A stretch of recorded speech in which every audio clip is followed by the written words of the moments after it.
Banyak di antara kita yang masih belum memahami bobotnya Allah Subhanahu wa taala. Allah ini teman-teman adalah pencipta yang menciptakan semuanya, semuanya yang dijangkau atau tidak dijangkau oleh mata kita di langit sana, di bumi ini, di kedalaman lautan.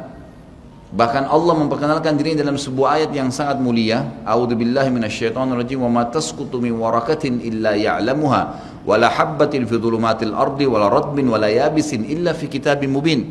Tidak ada selembar daun yang jatuh dari sebuah pohon kecuali dia tahu, Allah tahu dari pohon mana, berapa kali dia tersentak, kemudian dia jatuh di sisi mana di tanah. Allah semua sudah tahu kapan dia jatuh, kapan daun itu tumbuh, dan tidak ada biji yang basah ataupun kering di dalam bumi kecuali Allah sudah catat semuanya di Lauhil Mahfuz. Allah itu latif, lembut dan mengetahui segala sesuatunya. Basir, ya, atas melihat semua segala satunya. Allah Maha Kuasa. Makanya tingkat tertinggi dalam iman, dalam agama kita adalah setelah Islam, kalau dia cuma kerjakan rukun Islam saja namanya Muslim. Tapi kalau dia gabung dengan rukun iman yang 6, sudah mengerjakan sholat, zakat, puasa Ramadan, haji, kemudian diikuti dengan ke-6 rukun iman, yakin Allah perintahkan, yakin malaikat sedang menyaksikan dan mencatatnya, yakin ini diturunkan dalam kitab-kitab Al-Quran, yakin ini diperintahkan pada Rasul Nabi Muhammad SAW, yakin dia akan terima balasannya pada hari kiamat, maka dia ikuti dengan rukun iman, dan ini takdir baik takdir buruk ada dicatatkan oleh Allah SWT, maka namanya mukmin. Tapi tingkat lebih tinggi lagi daripada itu, penggabungan antara rukun Islam, rukun iman, dan ada adab mengenal Allah, namanya ihsan. Ihsan itu apa kata Nabi SAW? An ta'budallaha ka'annaka tarah, fa in lam takun tarah fa innahu yarak. Engkau menyembah Allah seakan-akan engkau melihatnya, dan kalau kau tidak melihatnya, yakinlah dia sedang melihatmu. Selalu merasa dikontrol oleh Allah Subhanahu wa ta'ala. Kalau ada di antara Bapak Ibu yang bertanya pada saya, Ustaz, saya sudah coba khusyuk tapi tidak bisa, masih terasa kayak ada hambatan-hambatan, apa kira-kira sebabnya? Jawabannya cuma satu, Bapak Ibu masih memiliki dosa yang menghambat itu. Selama dosa masih ada, yakinlah tidak akan pernah bisa khusyuk, nggak bisa. Makin banyak dosa itu, makin berlipat-lipat, makin diulang-ulang setiap hari, maka makin jauh dari Allah Subhanahu wa ta'ala. Seperti orang yang tenggelam ke dalam lautan, belum keluar ke dasarnya, dia kemudian menelan lebih banyak air, maka makin tenggelam dan bisa meninggal dunia. Seperti itulah orang yang berbuat dosa. Maka berbanyak istighfar, seminggu, 2 minggu, sebulan. Sampai Abdullah bin Umar mengatakan radhiyallahu anhuma, ini sahabat Nabi ya, dikenal dengan sahibut ta'assi, orang yang sangat luar biasa dalam mengerjakan sunnah Nabi SAW. Hal yang kecil aja dikerjain sama dia. Sampai Abdullah bin Umar, saya pernah ceritakan kalau masih ingat kisahnya, bagaimana beliau memberhentikan 70 kafilah haji di zaman pada saat Nabi SAW sudah meninggal, di zaman pemerintahan ayahnya Umar bin Khattab radhiyallahu anhu ajma'in. Beliau pernah memberhentikan 70 kafilah haji, lalu kemudian beliau bilang, berhentilah di sini, tunggu sebentar dan lihat apa yang saya lakukan. Lalu Abdullah bin Umar jalan jauh sekali, orang semua lihat, apa yang dia mau kerjakan nih orang? Ini ulamanya sahabat. Tiba di sebuah pohon, beliau kencing di pohon itu. Kemudian setelah kencing kembali lagi. Lalu Ka'ab bin Malik, sahabat Nabi yang radhiyallahu anhu, berkata, wahai Abdullah bin Umar, semoga Allah merahmati anda. Apakah anda memberhentikan kami 70 kafilah ini hanya untuk menyaksikan anda kencing di pohon itu? Jawabannya dengan sangat tegas, jelas, iya. Kenapa? Kata Ka'ab, karena saya waktu haji bersama Nabi SAW, Nabi pernah berhenti di sini, pernah kencing di situ. Jadi saya mau tunjukkan ini loh tempat kencingnya Nabi SAW. Saking luar biasanya Abdullah bin Umar dalam masalah ini. Beliau pernah berkata, teman-teman sekalian, padahal terkenal dengan sahibut ta'assi ya, tidak ada sunnah Nabi yang ditinggalkan, selalu dikerjakan. Beliau mengatakan, saya tahu atau saya pernah berbuat dosa, tapi beliau tidak sebutkan, saya pernah berbuat dosa, pelanggaran yang itu kecil di mata saya, mungkin sebuah pelanggaran kecil. Ternyata Allah Subhanahu wa ta'ala mengharamkan saya dari sholat subuh berjamaah sebulan. Jadi kalau ada orang di antara bapak-bapak yang sholat subuh kebablasan tidur, itu ada dosa. Beliau mengatakan bahkan karena dosa kecil itu sudah cukup sebulan saya terharamkan sholat subuh berjamaah. Ada di antara mereka yang mengatakan juga, di antara para sahabat dan ulama tabi'in, saya gabungkan perkataan-perkataan mereka, banyak di antara mereka yang mengatakan, dan hampir sama semuanya. Mereka mengatakan, kami tahu, ya, atau saya mengetahui perubahan, ada dosa yang saya lakukan pada saat terjadi perubahan pada pasangan saya. Suaminya kah marah-marah, istrinya kah buat ulah, anaknya kah buat ulah, itu berarti permasalahan ada dalam diri dia. Mereka mengatakan, saya tahu ada kesalahan dosa yang saya kerjakan dengan Allah Azza wa Jal pada saat terjadi perubahan di pasangan hidup saya, anak-anak saya dan tunggangan saya. Kuda mau dinaikin jadi masalah. Kita mau starter mobil pagi, mati mesinnya. Ada saja masalah. Itu berarti ada kendala-kendala berhubungan dengan masalah dosa. Lihat bagaimana pekahnya mereka menjaga hubungan dengan Allah Azza wa Jal. Seseorang di antara mereka seperti hadis Nabi SAW yang berbunyi, orang mukmin kalau berbuat dosa kecil saja, maka dia akan melihat seperti sebuah gunung yang berat di punggungnya. Sementara orang munafik kalau dia berbuat dosa besar, dia hanya melihat seperti seekor lalat yang hinggap di hidungnya lalu diusir seperti ini. Kiat teman-teman sekalian untuk dekat dengan Allah Subhanahu wa taala adalah kata kuncinya paksakan ibadah dan paksakan tinggalkan dosa. Harus dipaksa. Harus kita paksa jiwa kita ini. Cambuk jiwa itu, cambuk dengan ilmu dan keimanan. Mulai sekarang saya mau on time sholat di masjid, tidak mau ketinggalan. Apapun konsekuensinya, paksain. Sesuatu kalau sudah dipaksakan dan menjadi sebuah kebiasaan, akan enak dikerjakan. Otomatis. Tapi kalau kita kendor, sesekali saja dikerjakan, maka akan luluh seperti biasa umumnya. Begitu pula dengan dosa. Paksain diri untuk tinggalkan. Lihat yang haram, turunkan pandangan. Mau beli sesuatu, tahan tangan itu supaya tidak beli. Paksa. Nggak ada masalah kok. Tangan kita nggak putus kalau kita nggak beli DVD film yang tidak benar misalnya. Nggak masalah kok. Kuping kita nggak copot kalau kita nggak dengar musik misalnya. Alihkan ke Al-Quran. Setan goda, lawan. Jangan terus-menerus kendor imannya seperti kerupuk. Sedikit diramas sudah hancur. Ini jangan. Sampai kapan Bapak Ibu mau terus berlale-lale dalam jauh dari Allah SWT? Sementara iman itu levelnya sangat jauh. Makin kental, maka makin terus, sampai para ulama mengatakan kenikmatan iman akan terus dirasakan oleh seorang hamba selama dia terus mendeteksi dirinya dan juga dia berusaha bermuhasabah setiap detiknya. Ini sudah ketaatan bukan? Ini sudah ketaatan bukan? Ada kemaksiatan ditolak sama dia. Harus begitu. Dan harus kita mulai dengan diri kita sendiri dengan cara memaksanya. Gak bisa enggak. Kita kalau nggak paksa nggak mungkin. Harus Bapak Ibu sekalian. Orang lain telepon nanti kita atau lihat perubahan, kamu alimnya, ingat. Majelis ilmu seperti ini Bapak Ibu sekalian. Saya sering ulangi kalimat ini. Saya nggak datang jauh-jauh dari rumah saya ke sini untuk menghibur Bapak Ibu cerita dongeng atau hibur Bapak Ibu dulu sini sejam 2 jam. Ini bukan. Ini kita sedang bahas wahyu. Wahyu ini penyampaian dari Tuhan, Allah pencipta langit dan bumi untuk membawa pada perubahan. Kalau Anda hadir di majelis ilmu dan Anda pulang setelahnya terasa, ya kenapa ya, saya kayak merasa ada beban nih, kayak saya merasa bersalah, kadang-kadang kita menangis.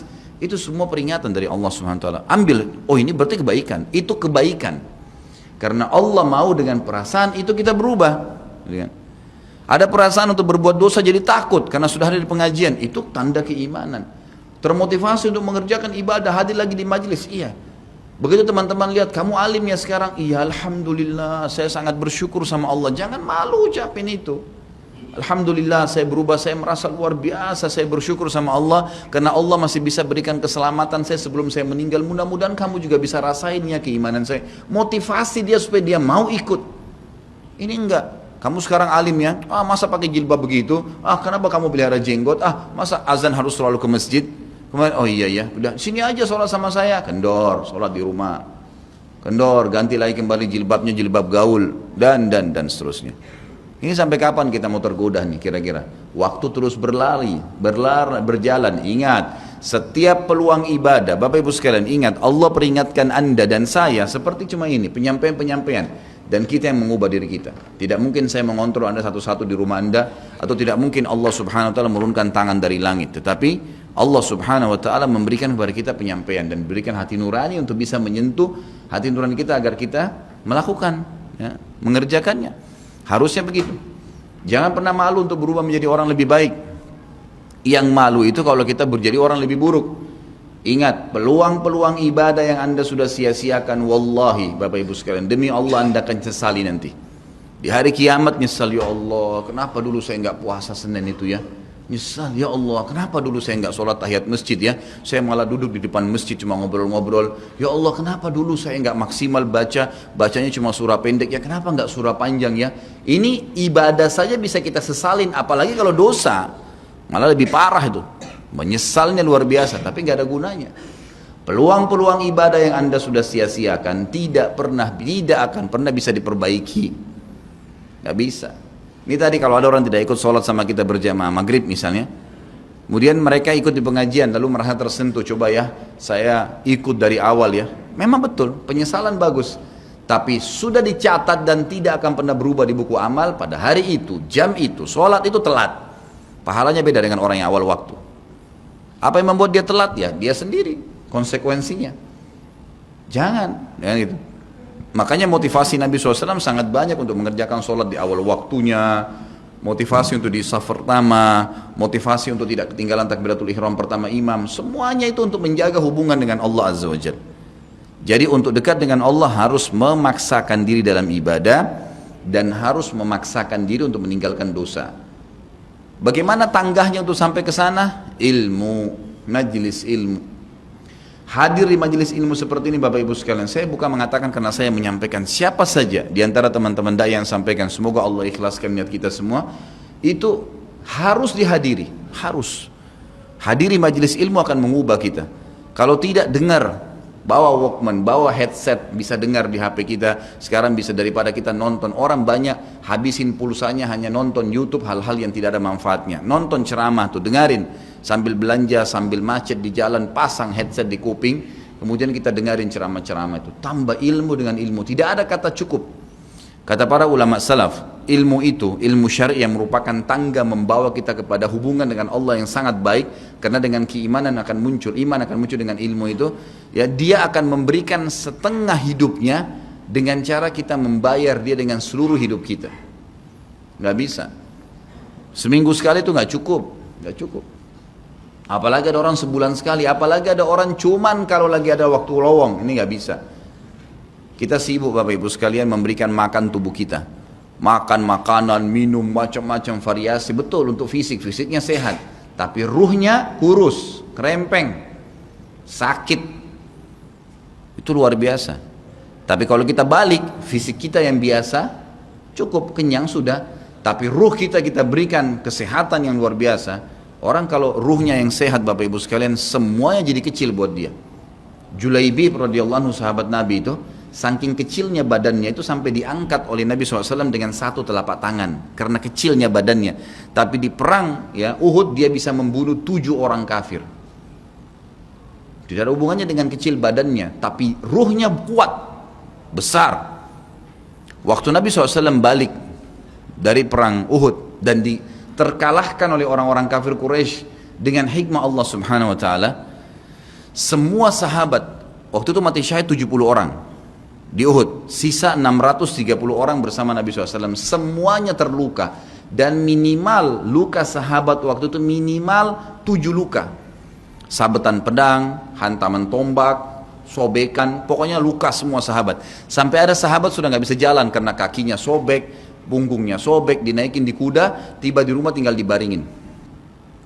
Lihat bagaimana para sahabat mengetahui bagaimana hubungannya dengan Allah Subhanahu wa taala dengan ilmu yang sudah tertanam yang Nabi SAW tanamkan dalam hati mereka, bisa mengubah segala sesuatu. Subhanallah, tiba pulang menjelang maghrib ke kota Madinah, istirahatlah para sahabat ini, mereka lagi obatin obat luka mereka. Nabi SAW dapat wahyu menyuruh Nabi SAW dan para sahabat keluar mengejar Quraisy. Quraisy ini jumlahnya waktu itu ya 1.000 orang, 3.000 orang pasukan Quraisy, yang terbunuh cuma sekian belas saja mereka. Dan mereka sudah merasa bangga dan pulang ke kota Madinah, pulang meninggalkan Madinah, karena Uhud itu dekat Madinah. Kemudian mereka bangga dengan itu. Keesokan paginya habis sholat subuh kata Nabi SAW, wahai sahabat-sahabatku, Allah Azza wa Jalla memerintahkan kita untuk mengejar Quraisy. Maka pulanglah masing-masing kalian di suku kalian, lalu motivasi siapapun yang ikut kemarin di Uhud, semua, mau sakit, mau enggak, mau luka, mau enggak, tapi ini luka semua nih, minimal punya 7 luka ya. Kita kadang-kadang mungkin kuku kita kecabut aja sudah susah ke masjid, ini sabetan pedang, sobek, rusak semua tubuh mereka. Dikatakan dalam riwayat sampai para sahabat ada yang tidak bisa ngomong karena sudah kesakitan yang luar biasa. Kata Nabi SAW, semua yang ikut di Uhud kemarin keluar lagi. 630 orang semua harus keluar. Bagaimana caranya? Pokoknya ngumpul keluar, perintah Allah. Coba bayangin, kita kadang-kadang habis olahraga saja capek, diajak keluar sama istri atau diajak keluar sama suami, kita sudah nggak mau keluar. Capek biasa olahraga.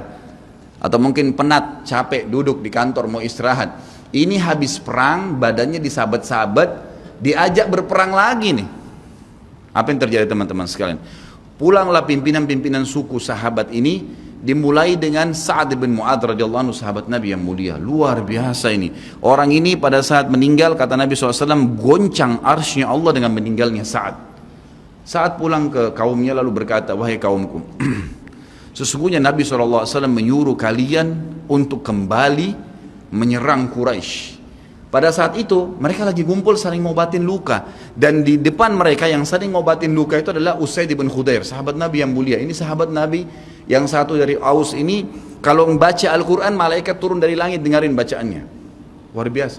Lagi ngobatin lukanya sambil dia berkata, waktu dikatakan Nabi SAW menyuruh kalian mengejar Quraisy, kata Usaid bin Khudair lagi ngobatin lukanya, sami'na wa ata'na, kami dengar dan kami patuh, ditinggalin lukanya. Lalu seluruh suku itu saling nopang satu sama yang lain, mendatangi masjid Nabi SAW untuk ikut berperang lagi.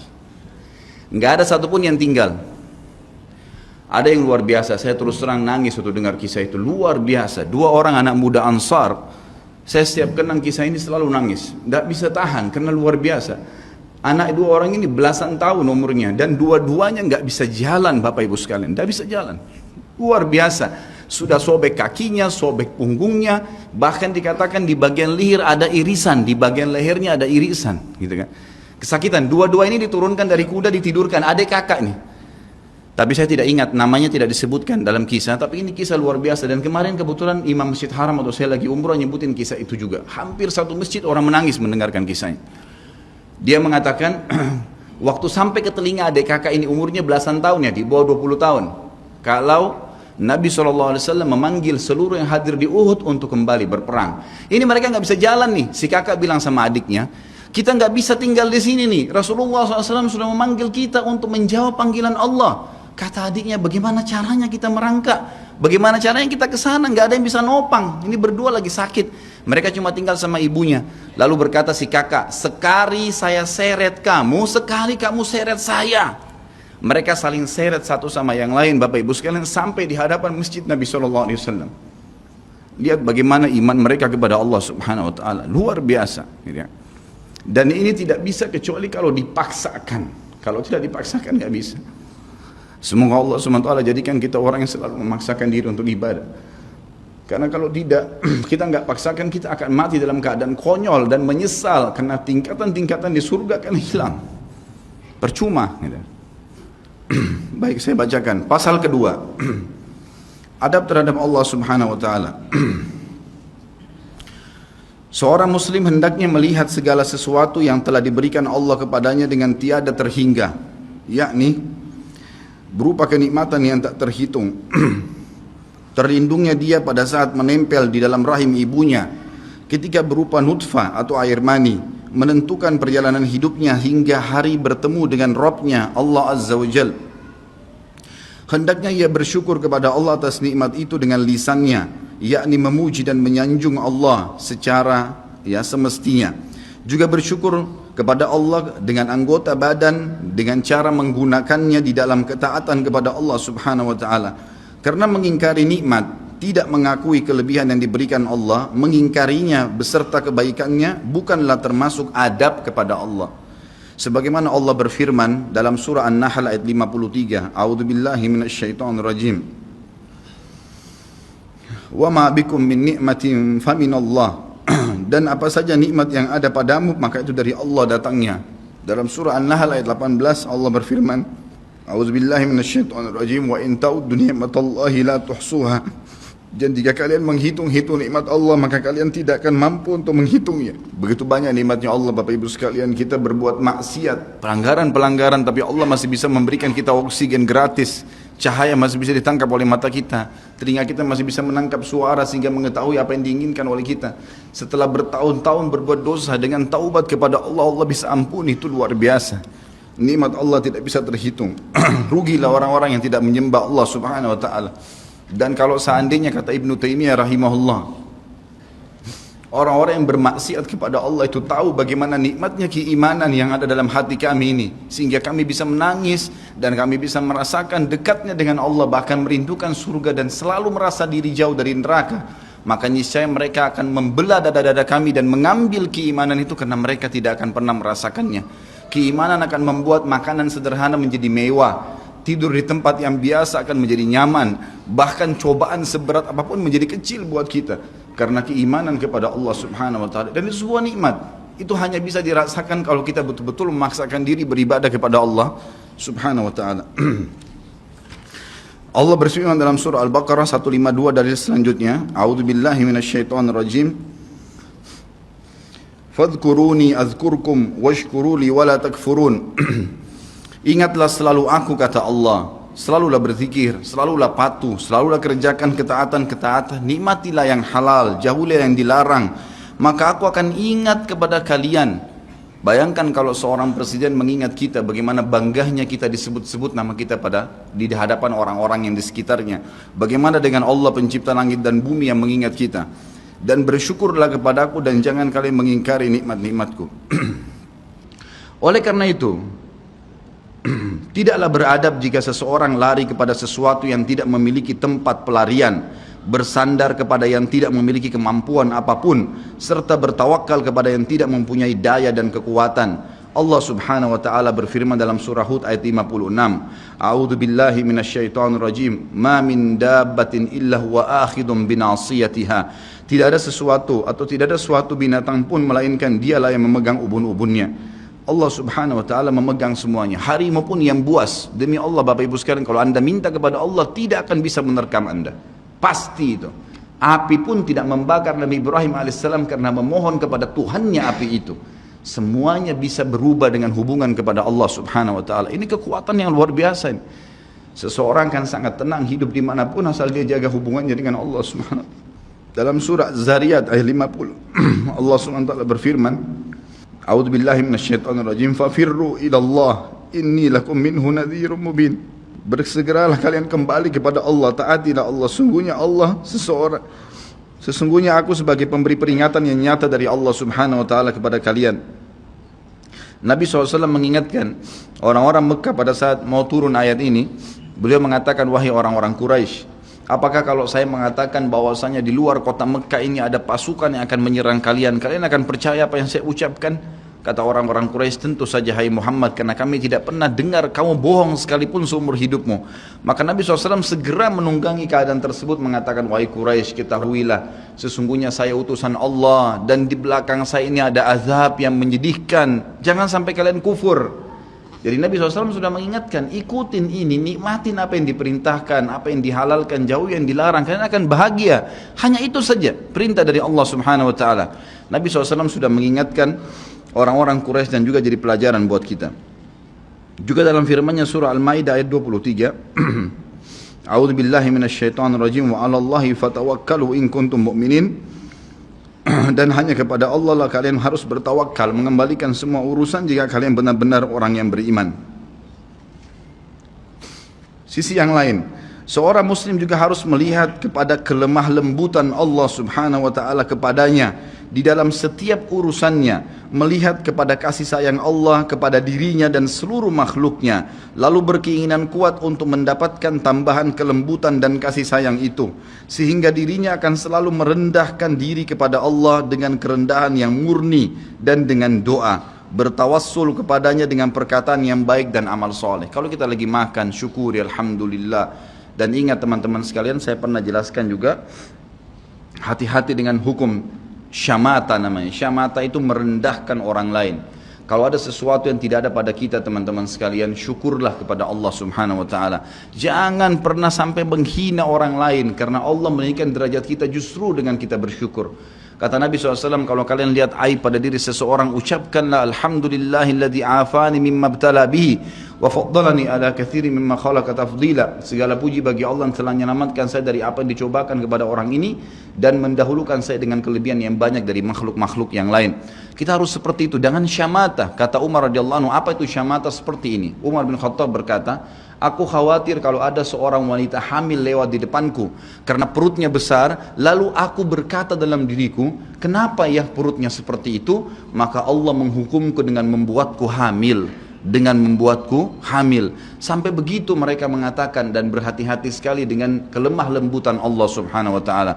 Allah lah yang telah membuat binatang yang ada binatang yang indah bulunya, yang bagus tampangnya, dan ada Allah juga ciptakan buruk di mata manusia untuk menunjukkan keajaiban dan kemahakuasaannya Allah. Ada ikan yang indah untuk dilihat, ada ikan yang seperti batu buruk. Kita cuma mengatakan subhanallah yang telah menciptakan yang baik dan buruk. Subhanallah yang telah menciptakan yang sehat dan sakit. Subhanallah yang telah menciptakan yang putih dan hitam. Subhanallah dan subhanallah. Bukan justru kita menghina teman-teman sekalian. Kalau ada sesuatu yang menimpa orang lain yang tidak ada pada kita, syukurilah nikmat Allah subhanahu wa ta'ala. Dan jangan sampai kita merendahkan orang lain. Ini semua merupakan adab, kata beliau, terhadap Allah yang menguasainya. Maka bukanlah orang yang beradab orang yang berputus asa dari mencari tambahan rahmatnya yang luas, meliputi segala sesuatu, berputus asa dari kebaikan Allah yang tak terhingga, yang mencakup seluruh alam semesta ini, serta kelembutannya yang tercurah untuk segenap makhluk. Allah subhanahu wa ta'ala berfirman di dalam A'raf 156, A'udzu billahi minasyaitonir rajim, wa rahmati wasi'at kulla syai', dan rahmatku meliputi segala sesuatu. Kata ulama tafsir, hewan pun kalau yang buas kemudian dia menerkam mangsanya lalu dia meminta maaf kepada Allah, maka rahmatnya Allah akan meliputinya. Seseorang membunuh orang lain pun, sebagaimana masuk dalam sebuah hadis, Allah tertawa melihat dua orang yang saling membunuh, kemudian dua-duanya masuk surga. Lalu para sahabat bertanya, ya Rasulullah, bagaimana ceritanya dua orang itu? Kata Nabi SAW, yang satunya mukmin, yang satu kafir. Lalu kemudian si kafir membunuh si mukmin di kancah peperangan, mati syahidlah si mukmin tadi. Berjalan waktu, si kafir mendapatkan hidayah, akhirnya juga masuk Islam, dan dia berperang lalu dibunuh oleh orang kafir yang lain. Orang mukmin yang pertama terbunuh dengan orang kafir yang akhirnya masuk Islam juga terbunuh di kancah peperangan, dua-duanya masuk surga, dan Allah menyambutnya dengan rahmatnya. Allah tersenyum dan tertawa dengan dua orang ini. Jadi dengan kemahalembutannya Allah subhanahu wa ta'ala. Dalam surah Asy-Syura ayat 19 dikatakan juga, a'udzubillahi minasyaitonirrajim, Allahu latifun bi'ibadi. Allah itu maha lembut terhadap hamba-hambanya. Makanya dalam hadis yang lain dikatakan, ma nazala linu fi syai'in illa zana. Tidak ada sesuatu dikemasi dengan kelemah lembutan kecuali akan menghiasinya.